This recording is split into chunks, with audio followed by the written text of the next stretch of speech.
did you see did that signing did that weigh at any point to have any factor, I guess, into your decision to come back and just what the whole process there of coming back? Yeah, no question. I'll answer your latter of the two. But yeah, definitely Brady, and knowing who the quarterback was going to be, as I knew that was going to be a big decision via exit meetings of what that was going to look like. Obviously, Jameis was on his last year of his deal and whatnot. So understanding who your quarterback is, all the other particular pieces that were coming back on the defense were important as well.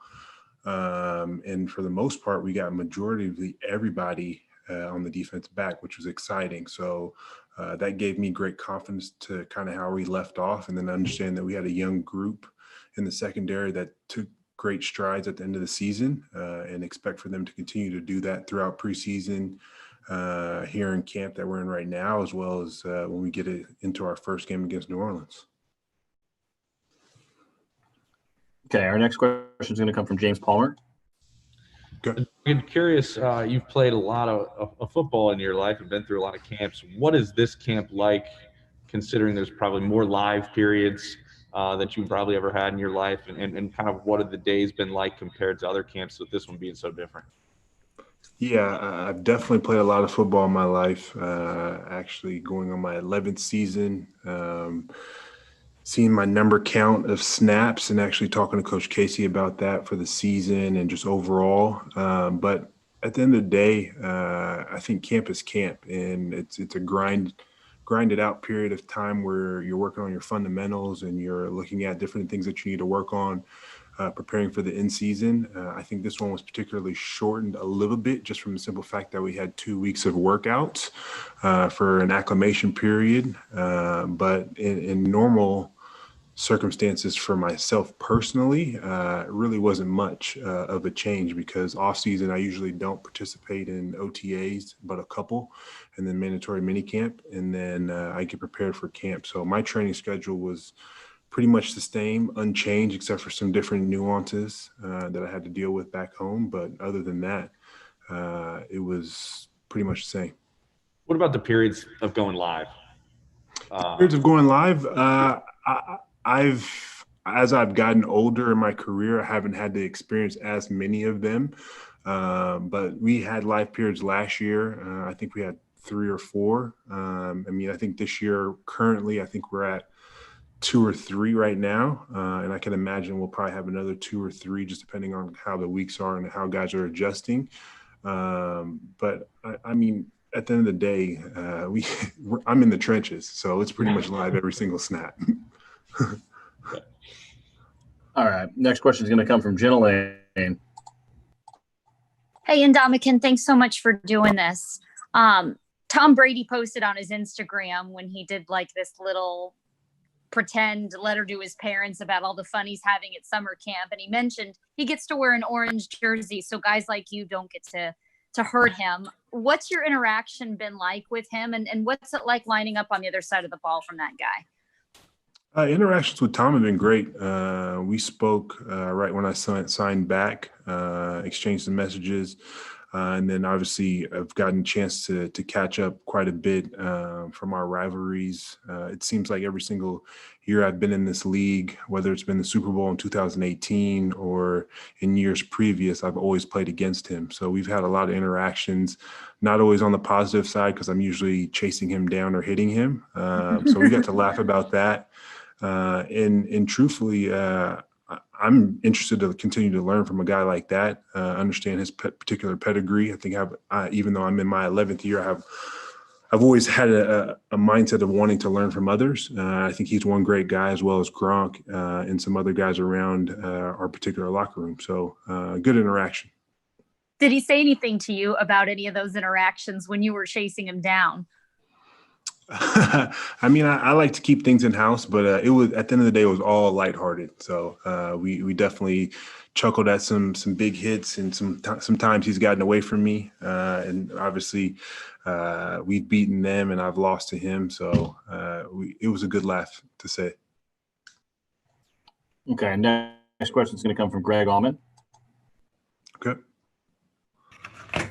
Hey, Ndamukong, I just want to ask you about the overall vibe of this preseason when it comes to the expectations being higher, this being seen as a playoff team. I know you guys had high expectations last year, but just how it feels different going into this season.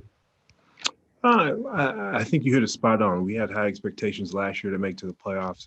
I think they're at the same level, in my particular opinion. And you have to make it to the playoffs first and foremost. So we have the same mindset of obviously taking care of our conference, our division first, and then our conference, and then being able to go from there. So the expectations of seeing that you on paper you have some great talent means absolutely nothing. You got to put in the work, got to understand what it's going to take, and I think guys got to see a good taste of that, especially the young guys, of how close we were. And so it's a matter of just now putting those final finishing touches to the pieces of the puzzle, so you can give your opportunity to get into the playoffs.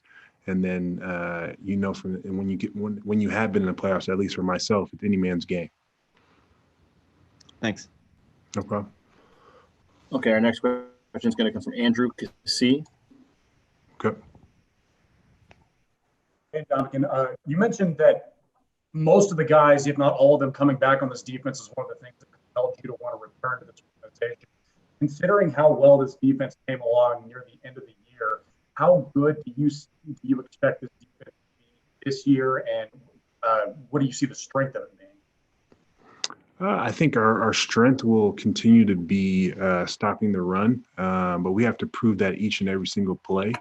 And that starts up front with myself, Vita, Will Ghostin, as well as the linebackers in Levante and Devin. So we have to set the tempo each and every single day in practice, and have that translate into particular games. And then obviously our young guys in the secondary, and obviously we have some guys that have returned and going on their second and third years and a little bit more. We expect for them to continue to play in a high level, and they're also going to come into the run game as well, because we saw how we were attacked. We're going to understand how to adjust to those particular pieces, and how we can all help each other. And the more they help us, the more we can help them, especially when it gets to the passing game. And obviously we know that Coach Bowles is a guy who's not going to hold back by any means, and we're going to pressure people. So we have to be prepared, got to be on point, understand that the way to execute is knowing exactly what you need to do, as well as the man next to you, and being able to communicate and understand when we have changes, everybody's on the same page. All right, our next question is going to come from Kendra Douglas. Going back to working with Tom Brady a little bit, I know that he's on the other side of the ball, and I know that right now it's a little repetitive with everything going on, but how much has he challenged the defensive side of the ball, or made it a little bit better in a way? And also, because he's there's so much attention on the offensive side of the ball, does that kind of how do you feel about that national attention just being focused on the offensive side, knowing what you guys have done and what you guys will hope to do this season?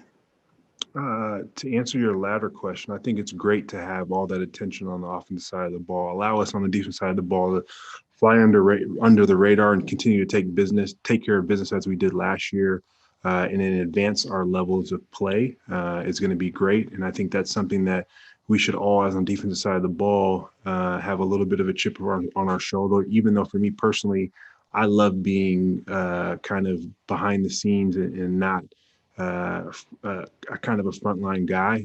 Just take care of business, being consistent, and enjoy the offense putting up all those points. Take all that credit, because when the lights really hit and we have to get into the playoffs, we all understand defense is going to win championships, and that's where we need to focus on, continue to stop teams and stop offenses. And then to go to your first part of your question with regard to Tom and him being a part of it, I think it's great. He brings a pedigree of winning and very high competitive. And so when we get into these particular scenarios and periods within practice, and him having, not to give away tips or anything of that nature, he has different ways of trying to throw off the defense. And he knows that I'm picking up on particular cues and different things of that nature, as well as some of the other veterans on the defense side of the ball to attack them. So I think it's good to have on both sides, these veteran presences, but also the ability to work on these nuances that we can use and affect in the games. All right, we have time for just a couple more. We're going to go to Ed Encina. And Dominic, we obviously this offseason was a different one, a lot different than any other.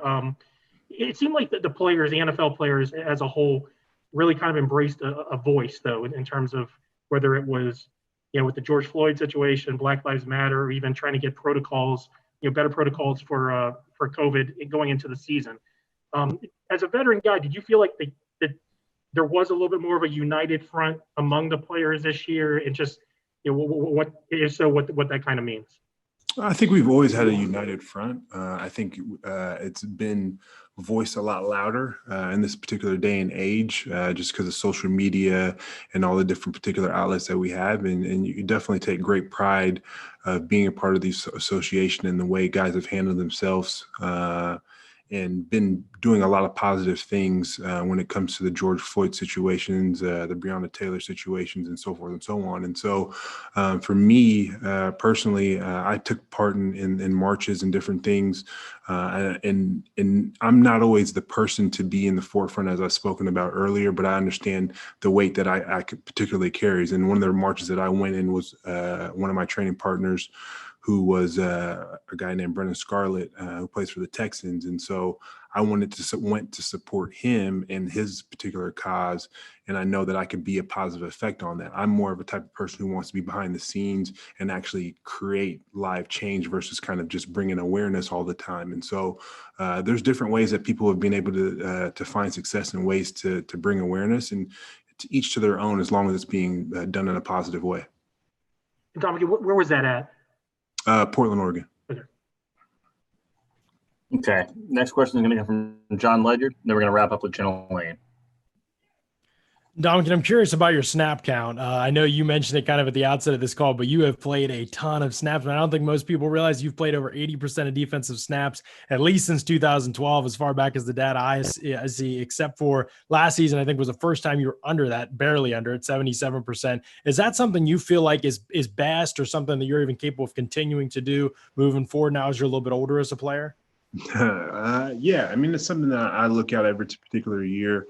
With my performance staff, I'm super, super blessed with the guys that I'm allowed to work with, especially at Nike's headquarters.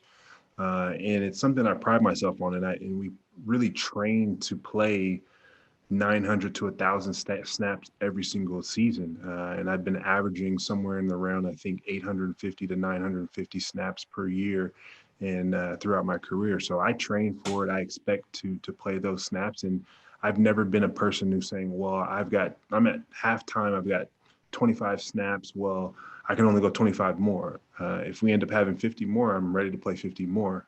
There's no questions, ifs, ands, or buts about it. So I am aware of it, and I think the coaches are, and we have protocols and things that can help throughout the weeks. But when Sundays and the lights come on, all that goes out the window. As you look at the depth that this team has now on the interior defensive line, and you look at the way maybe Nacho's kind of improved, gotten some praise this camp and things like that, do you feel pretty good about the way those guys have developed, bringing in Kyle Love? If you did need a break, that you would have some guys that could step in and handle the business if they needed to? Yeah, I think Coach Casey, and I can't speak for him, but I think he has great confidence in the guys. And as you mentioned, Kyle Love coming in, he's another veteran presence that's come in and done a great job. I think he's been here for 5 days or so now, since Sunday. So excited about him joining the group. Vita has a lot of young energy, like as you mentioned, Nacho as a young guy, getting able to get paid and understand that his role is going to probably advance. Whether that comes out of my snap count or we put in some special things for him, I'm excited for him to see the particular field. And Will Golston is a guy that's going to probably see a lot more snaps in different packages and different things like that. So overall, we're excited as a group to play together. And we're only missing one guy from last year, which was Bo, who was a great guy. He'll be missed, but we're excited about what we have as a group. All right, we're going to wrap up with one question from Jenna Lane. And Ndamukong, you had mentioned that you kind of prefer to not be in the forefront, be in the background a little bit. You also take on an enormous amount of double teams. We saw that last year. As you've gotten older, have you become maybe more comfortable doing some of that dirty work? Have you always been that way? What's that been like for you? Because you've had so many different roles too. Yeah, I think it's a sign of respect when it comes to the double teams and in those particular situations when I get to slide in the pass rush and things that in that nature. I'm hoping because of Shaq's amazing year last year, as well as JPP and the nuances of Vita and all the other guys that we have, that people start to forget about me and don't slide to me. I'd love to see a lot more one-on-ones and take advantage of those, but we'll remain to be seen. But I've always looked at my job as whatever is needed to get done, I'm happy to do. And so, but I am going to join the party when it comes to making plays and getting things done without question. So I'm excited in a lot of ways. Just as long as we're winning, I'm happy. All right, that's all for today. Appreciate you taking the time, Duncan. No problem. Thank you.